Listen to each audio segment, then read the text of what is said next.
sai ka bani gata.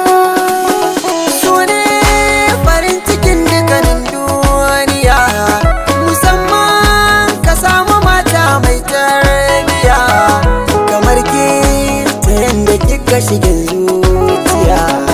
Mijina kana ta ƙara zuga ni, tukwicin da zana baka furanni.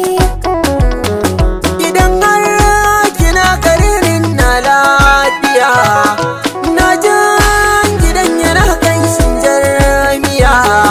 A lallai da ke na dace zaman duniya. Kana raina zana kira ka da mai martaba, mafarkina kana saka ni cikin jazaba. Gaya min abin da kika biɗa an gama, da na zo gida kina amsan sallama. Kice min masoyi ka zama kogin zuma. A lallai ka zama jagoran rayuwata ba na shakka, sannan ka zama mai kore mini kunci sai na bi ka.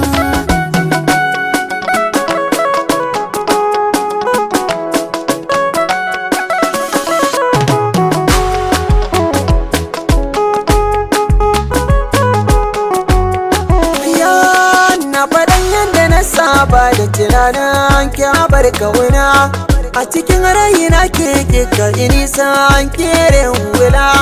Da ɗakin zamari min tsallake nisa ke nake makula.